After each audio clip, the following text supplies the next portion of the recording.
Hey, what's happening, y'all? I want to touch up on this very quickly here. Now Eddie Hearn had came out and said that Alexander Povetkin and the Anthony Joshua heavyweight clash will be uh, they will be subjected, the fighters that is, they will be subjected to VADA testing, and the bout is scheduled for well, supposedly scheduled for or targeted for September, which is about approximately about almost, you can say about 10 to 15 weeks away from here, from now. Now that we've entered July. Now, according to Hearn, let's see, they will start testing protocol right away. And he also said here, quote, he's already signed up for VADA testing, which we all know Povetkin has subjected to the VADA clean boxing program. There's something that we do every fight. Now for every opponent from 16 weeks out, which is we pay 50 grand for additional VADA testing. So that was done for the Klitschko fight, and that was done for the Parker fight. That was done for the Pulev fight, who was scheduled to fight Joshua in October 2017, but was injured. So they will be testing him 6 weeks, 7 weeks, 8 times. Well, 6, 7, 8 times in addition to the program that he's already sent out, which Hearn and they told Boxing News. Now, they, which is the Povetkin team, that's an end quote there. They, the Povetkin team, were happy to put that in. Now, that was something that they included in their terms, as long with our terms. Now, I think they know the history and the reputation, so they want to prove it that they want to prove that if they win, there's absolutely no question marks. Fair enough. So that VADA testing, I think, will be underway from this past Friday until the fight. So it's not going to be 6 weeks or 8 weeks. It's starting right now. That's obviously very important to us. Well, I have to say one thing. I have to commend Hearn and Joshua for, kind of making this bit of demand. But then again, actually, you know what? I may have rephrased that. Let me rephrase that. So it's Povetkin's team who actually wanted to stipulate that. Interesting. Not Joshua Hearn. That's very interesting. But anyways, needless to say, I'm glad that both camps are on the same page when it comes to VADA drug testing. And from the language of it, they are going to do random style drug testing. So that's definitely that's definitely some good news there. But nonetheless, I'm looking actually at all the both of their fighters' profiles on BoxRec, even the Wikipedia. They still don't even have a schedule. They don't even have a fight date yet set. I know it's targeted for September, according to some reports, but exactly where? And I know Kiwi had mentioned to me that Hearn did state it was going to be in the UK. But okay, I would hope that's the case. I had to say, if Hearn was able to pull that off and host a fight in the UK, then my hat's off to him to really pull off the unthinkable. But I'm still waiting for for a date. I'm still waiting for a press conference. So hopefully we can get that as soon as possible. So needless to say, that way I don't feel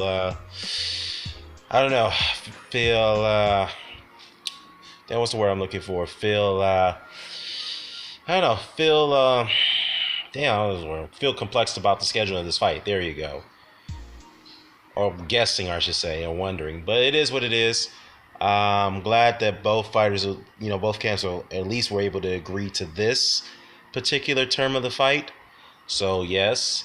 One thing I want to touch upon real quickly before I end this video is the Deontay Wilder saga continues to drag out. Now, recently he turns down a $15 million flat fee, not a percentage on top of that, but was offered an additional $5 by Hearn to fight on the Zone streaming platform, where Wilder would be able to pick a opponent of his choosing, and Wilder turned that down. Wilder calls it crack money. I don't know why he calls that crack money, but the fact is not only that, he not only turns the fight down, now he's demanding a 50-50 split for the Anthony Joshua bout. Now, to me, I'm going to say this, and I support Wilder, and I went out and batted for him, but to me, that's a bit insane for him to go this route now. I'm going to be honest with you. I could look at it from one perspective and say, well, the reason why he's changed his mind about the split with Joshua is because he came out and said that, look, they're trying to dictate all the damn terms. They want to pick the judges. I gave them the venue. I gave them the location. I will come to the UK, but now they're telling me that I got to sit back and allow them to pick the judges and the referee for the fight. That's crazy. So now he's saying that this is the reason why I want to increase my offer. If they really want to dictate the terms by 100%, then I need to get 50-50. Now, some would say, well, that's reasonable, but to me, no. I mean, 40% is 40% is more reasonable in my opinion, but the thing is that he's getting 15 million plus an additional 5 million for her to fight on his own platform, which is an interim fight.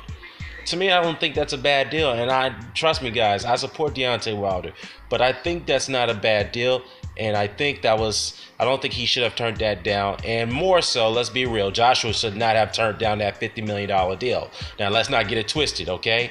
He's the one who asked for it. He was to come to the States. He said he would sign on it. Of course, his team got in his ear. They did not take the fight. So it goes both ways. Both fighters pretty much turned down their big paydays. I know people can say, well, Joshua's earning $20 million to fight whoever he wants because he's selling out stadiums in the UK. Yeah, I mean, $20 million, but that's actually a gross purse. How much is he getting after taxes and after all the deductions? Now, from what I'm hearing, he's only getting about $8-9 million, which is still a lot of money. Let's not get it twisted. And Deontay Wilder himself, even though he's getting, $2-3 million guaranteed, but all the deductions, he's probably walking away with a net $1 million.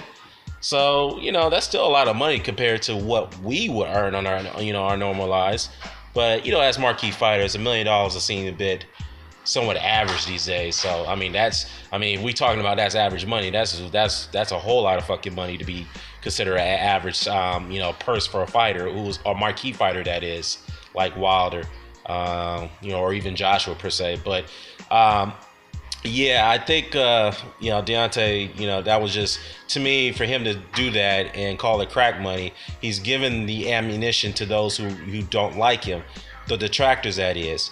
He's giving them more ammunition to go after them. And like I said, these detractors who don't like Wilder supporting Joshua, where were they when Joshua turned down that $50 million deal, which he asked for, which is actually was fair. The funds were verified, by the way, by a credible source, by an escrow account, by the way, but yet they didn't criticize Joshua for turning down the $50 million deal. I know what it is. Well, he earns the right to fight in the UK, so that's the reason why he turned it down. Okay, fair enough. But the man did say he will go to the USA and fight for $50 million. He'll sign on to the fight. But the fact is, he backs away from that. So that is a double standard on Joshua's part. Now, okay, fair enough. So now the point is that both fighters have been showing a lot of contradictions. They've gone back on their previous statements. They're both playing games. They're both trying to get an advantage over one another. That's the way I'm seeing it. It's nothing new. The fact is that the fight's not going to happen this year, so everybody could just stop talking about it for now. I don't know why people keep talking about it, but yeah, it's hard. It's far off from me. It's funny that I'm saying that because I'm talking about it right now, but the fact is that there's no point to be beefing over something like that. Something like this is not going to happen until maybe the end of next year. So, anyways, back to the Povetkin and Joshua fight in the VADA drug testing that's about to occur for this fight. I'm glad that both, Povetkin's camp was the one that requested this in the term. So, yeah. So let's see, and let's just hope we can get a press conference as soon as possible because there's still no date and there's still no venue. So I'm a little concerned about that, to be honest with you. So, anyways, drop your comments below. Let me know your thoughts about the VADA testing that's been requested for this fight between Joshua and Povetkin. And yeah, that's about it. I'm out. Peace.